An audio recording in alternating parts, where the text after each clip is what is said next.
성도 여러분 안녕하십니까?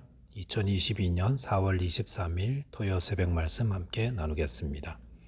오늘 나누실 하나님 말씀은 말라기 1장 1절에서 5절까지입니다. 말라기서는 바벨론 포로 이후 영적 각성이 필요한 이스라엘 백성들에게 선지자 말라기를 통해 주신 하나님의 말씀입니다. 말라기서에는 총 6개의 설교문이 있는데 본문은 이 말라기서의 서론에 해당되고 있습니다. 본문을 통해서 하나님의 경고가 하나님의 은혜다라는 사실과 하나님은 그의 백성을 은혜로 사랑하심에 대해 묵상하겠습니다. 첫째 묵상할 내용은 하나님의 경고는 하나님의 은혜다라는 것입니다. 본문 1절에 보시면 여호와께서 말라기를 통하여 이스라엘에게 말씀하신 경고라라고 하였습니다. 여기 보시면 말라기서는 여호와께서 선지자 말라기를 통하여 이스라엘에게 경고하신 말씀이라고 하였습니다. 이스라엘이 어떠했기에 하나님은 그들을 경고하시는 것입니까? 말라기서 1장 12절에 보시면 제사장들이 재물을 훔친다는 말씀이 있습니다. 그 말은 제사장들이 백성들을 위해 기도하고 또 그들의 신앙을 지도해야 할 텐데 오히려 백성들이 가져온 재물을 자신이 취하고 병든 것을 하나님께 바치곤 했다는 것입니다. 아마도 이 제사장들은 어차피 재물이야 잡아서 태워드리는 것이니 병들고 흠이 있는 것으로 드려도 큰 차이가 없다고 생각했을 것입니다. 제사장들은 하나님께 드리는 제사를 통해 자기 배를 불리는 수단으로 삼았습니다. 이렇게 재물을 도둑질하고 바꿔치기한 병든 재물로 드리는 제사로 인해서 성전 제사는 얼마나 더러워졌겠습니까? 성전은 이스라엘 백성들의 신앙과 생활의 중심지지만 이스라엘은 오히려 그 성전을 죄악의 온상으로 삼고 있었습니다. 이렇게 하나님의 제사를 더럽히고 또 자기 욕심을 채우고 있었으니 백성들이 온전한 11조 할 리가 없습니다. 그래서 3장에 보시면 백성들이 하나님께 드릴 11조를 드리지 않아서 하나님의 것을 도둑질한다 라고 하였습니다. 또한 2장 11절에 보시면 이스라엘 백성들은 이방신의 딸들과 결혼하여 하나님의 진노를 자초한다 하였습니다.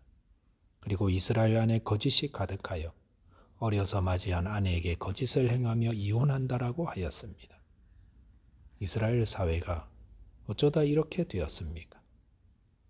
그들이 바벨론 포로에서 예루살렘으로 귀환할 때 그들은 하나님의 백성이 되어 하나님만을 경외하는 하늘의 백성으로 다시 살아보려고 하였을 것입니다. 그런데 말라기 때 와서 보니 이들의 마음은 하나님을 떠나 있었고 그 대신 세상의 거짓과 욕심으로 가득 채워진 신앙적으로 완전히 메말라 버려 있었습니다. 그런데 참 감사한 것은 이들을 향해 하나님은 선지자 말라기를 보내어 그들의 잘못을 책망하시고 그들이 그릇된 길로 가지 않도록 경고하신다는 것입니다. 우리가 잘못 행할 때 우리를 경고하시는 것, 그것은 하나님이 우리를 아직도 사랑하신다는 은혜의 표현입니다. 저희가 로마서를 묵상할 때 하나님의 가장 큰 심판은 내버려 두심, 즉 유기라고 하였습니다. 하나님이 우리의 거짓과 욕심을 경고하시고 책망해 주시는 것, 그것은 아직도 우리를 사랑하시기 때문입니다.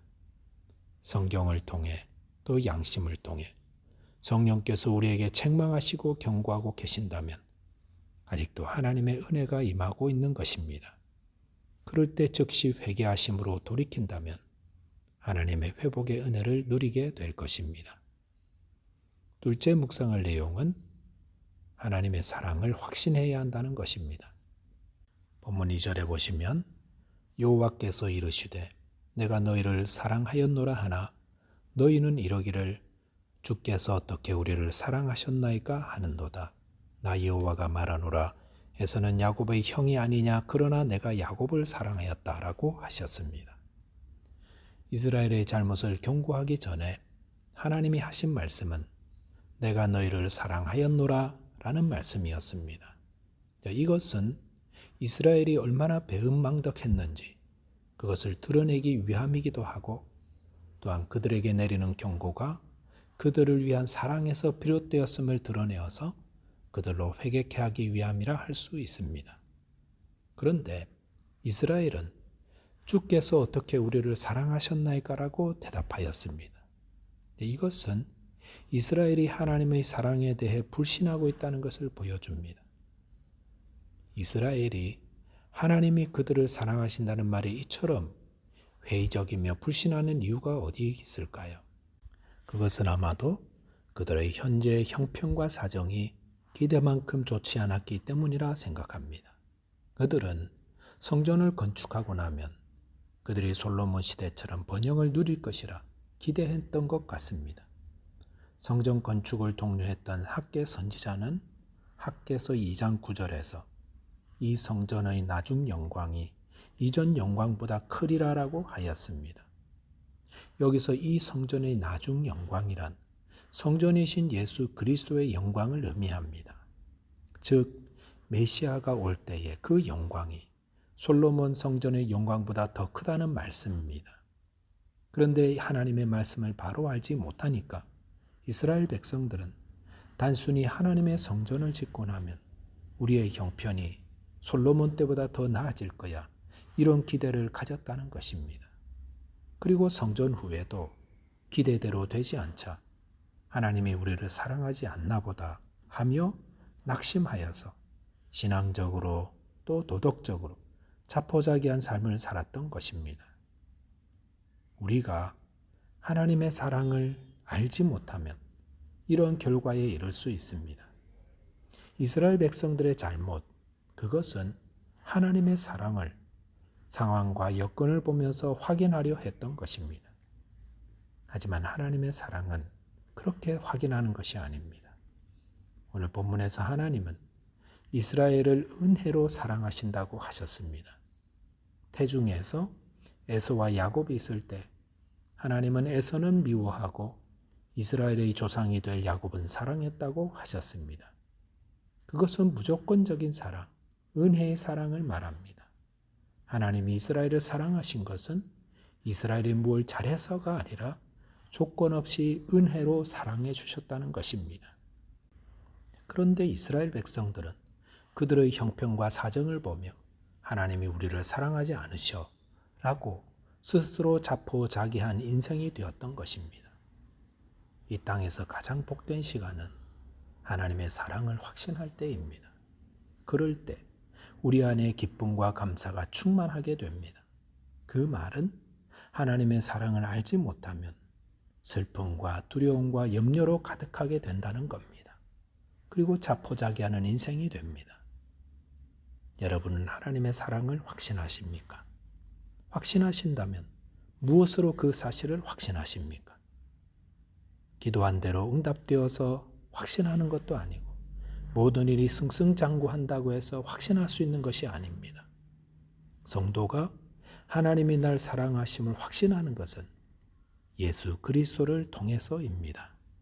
하나님이 우리를 사랑하셔서 우리 죄를 대신 담당케 하기 위해 그의 아들 예수 그리스도를 이 땅에 보내어 십자가에 죽게 하심으로 우리의 죄를 사하시고 영생을 주셨다. 이 사실로 우리는 하나님의 사랑을 확신할 수 있습니다. 그리고 이 하나님의 사랑을 확신할 때에 어떤 역경이나 어려움도 능히 이겨나갈 수 있습니다. 말씀을 정리하겠습니다. 하나님의 경고, 그것은 우리를 향한 하나님의 사랑과 은혜의 결과입니다. 또한 성도는 예수 그리스도를 통해 하나님의 사랑을 확신할 수 있습니다. 그래야 바르게 하나님을 믿고 섬길 수가 있습니다. 기도하겠습니다. 하나님 아버지, 저희가 무지와 욕심으로 어긋날 때에 저희들을 책망하여 주심을 감사합니다.